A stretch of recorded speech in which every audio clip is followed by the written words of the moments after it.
नमस्कार, स्वागत है आप सभी का सूचना टीवी जीएस में। और आज हम कक्षा 12वीं के संस्कृत के एक अत्यंत महत्वपूर्ण शीर्षक आत्मज्ञ एवं सर्वज्ञ का अध्ययन करेंगे।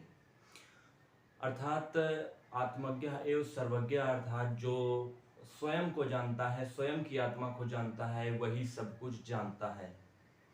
इस पाठ में मुख्यतः महर्षि याज्ञवल्क्य और उनकी पत्नी मैत्रेयी के बीच संवाद का विस्तृत वर्णन किया गया है। महर्षि याज्ञवल्क्य और मैत्रेयी का संवाद बृहदारण्यकोपनिषद से लिया गया है। तो चलिए इसका अध्ययन करते हैं और अक्षर सा अर्थ देखते हैं। याज्ञवल्क्यो मैत्री उवाच। याज्ञवल्क्य ने मैत्री से कहा। उवाच अर्थात कहा या बोला। मैत्रेयी, हे मैत्रेयी, उदस्यानाम अहम अस्मादम स्नादस्मि स्थानाम दस्मि। उदस्यान अर्थात अत्यंत शीघ्र ही या हाल ही में या जल्द ही, मैं अस्मात् स्थानम दस्मि, मैं अपने अगले आश्रम में प्रवेश करने वाला हूँ। अर्थात जैसे मान लीजिए वह गृहस्थ आश्रम में थे तो वानप्रस्थ आश्रम में जाने वाले थे। अर्थात याज्ञवल्क्य ने अपनी पत्नी मैत्रेयी से कहा कि हाल ही में मैं अपने अगले आश्रम में प्रवेश करने वाला हूँ।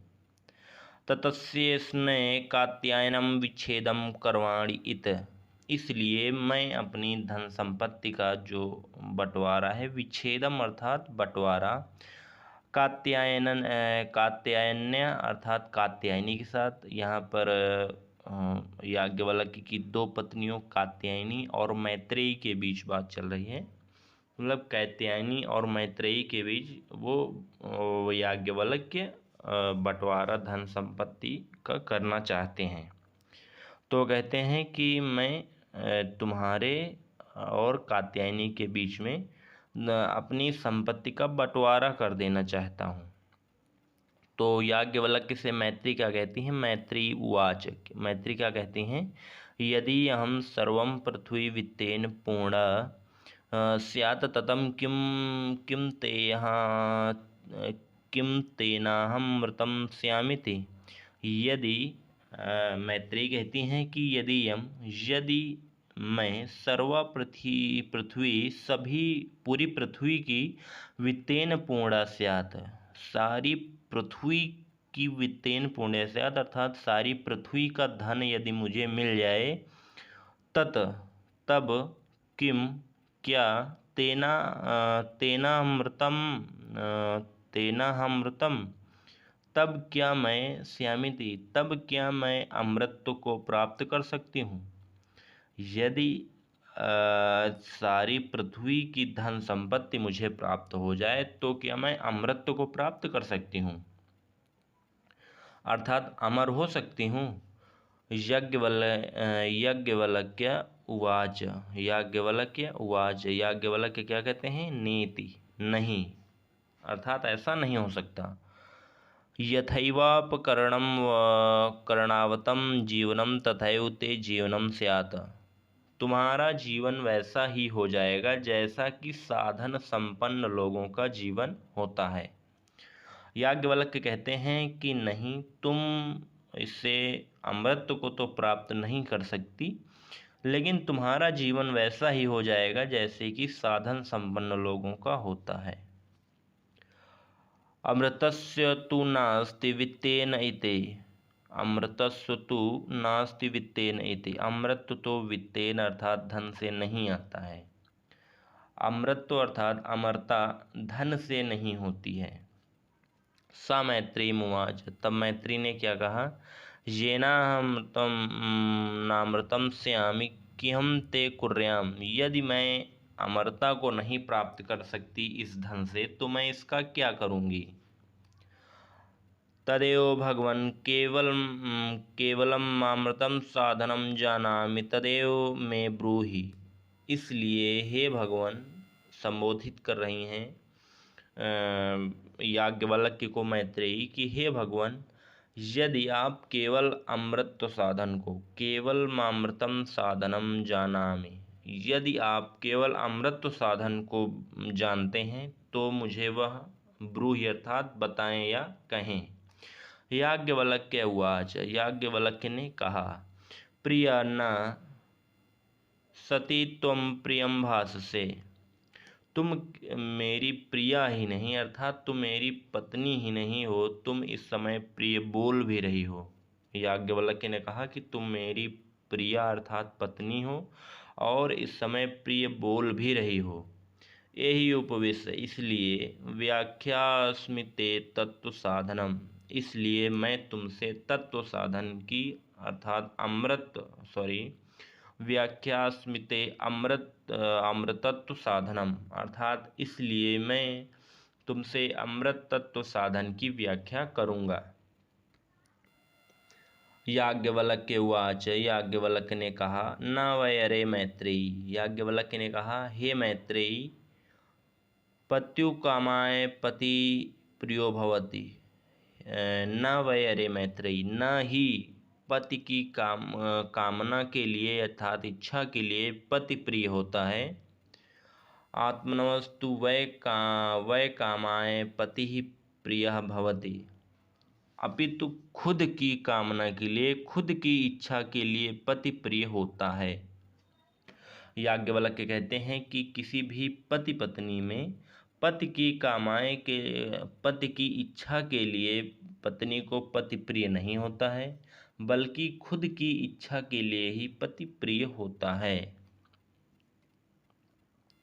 और न वै अरे जायाय, और न ही कोई जाया अर्थात पुत्री होता है। जाया मीन्स जाया का अर्थ क्या होता है? पुत्री। न वै अरे जायाय कामाय जाया प्रिय भवति, और ना ही पुत्री की इच्छा के लिए पुत्री प्रिय होती है। आत्मनोस्तु वै कामाय जाया प्रिया भवतु, बल्कि खुद की इच्छा के लिए ही पुत्री प्रिय होती है अर्थात खुद के स्वार्थ के लिए ही पुत्री प्रिय होती है। न व अरे पुत्रस्य वित्तस्य च कामाय पुत्रो वित्तं व प्रियं भवतु, आत्मनस्तु वै कामाय पुत्रो वित्तं व प्रियं भवतु। और ना ही आगे याज्ञवल्क्य क्या कहते हैं कि ना ही पुत्र की इच्छा के लिए हमें प्रिय होता है, और ना ही धन की इच्छा के लिए हमें प्रिय होता है, बल्कि खुद की इच्छा के लिए ही पुत्र और धन से हम लोग प्रेम करते हैं। अर्थात मानव पुत्र और धन से प्रेम खुद की इच्छा के लिए करता है, ना कि पुत्र और धन की खुशी के लिए करता है। यहाँ पर याज्ञवल्क्य कहते हैं कि सारे संबंधों में दुनिया के सारे संबंध स्वार्थ पर आधारित हैं, और कोई भी बिना स्वार्थ के किसी से प्रेम नहीं करता है। न व अरे सर्वस्व कामाय सर्वं प्रियं भवतु, और ना ही सभी की कामना के लिए हमें सब लोग प्रिय होते हैं। अपितु आत्मनस्तु वै कामाय सर्वं प्रियं भवतु, बल्कि अपनी ही इच्छा के लिए अर्थात स्वयं की इच्छा के लिए ही सारे लोग हमें प्रिय होते हैं। अर्थात दुनिया में सारे संबंध स्वार्थ के आधार पर बनाए जाते हैं, और अपनी ही इच्छा के लिए सारे लोग हमें प्रिय होते हैं और हमारे इष्ट होते हैं।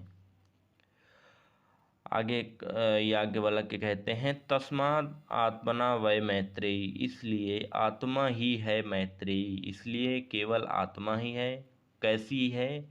द्रष्टव्य देखने योग्य, श्रोतव्य सुनने योग्य, मंतव्य मनन करने योग्य, और निधिध्यासितव्यश्च है अर्थात केवल आत्मा ही देखने, सुनने, मनन करने और चिंतन करने योग्य है। आत्मनं खलु दर्शनेन इदं सर्वं विदितं भवति, और आत्मा के दर्शन से ही किसी भी पुरुष को या किसी भी मानव को यह सब ज्ञान होता है। अर्थात याज्ञवल्क्य यहाँ पर क्या ज्ञान देते हैं मैत्रेयी को कि दुनिया के सारे संबंध स्वार्थ पर आधारित हैं, और कोई भी किसी भी इंसान से प्रेम उसकी खुशी के लिए नहीं बल्कि अपनी खुशी के लिए करता है। और केवल आत्मा, और इसलिए केवल दुनिया में आत्मा ही सुनने, देखने, ध्यान करने और अनुसरण करने योग्य है। और आत्मना खलु दर्शनेन इदम सर्वम विदितम भवति। और किसी भी पुरुष या किसी भी जीव अर्थात किसी भी मानव को आत्मा के दर्शन से ही यह विदित हो सकता है, अर्थात वह आत्मा के दर्शन से ही यह सब जान सकता कैसा है। लगा आपको वीडियो हमें कमेंट बॉक्स में जरूर बताएं, और वीडियो पसंद आए तो वीडियो को लाइक और चैनल को सब्सक्राइब करें। आप देखते रहिए सूचना टीवी GS।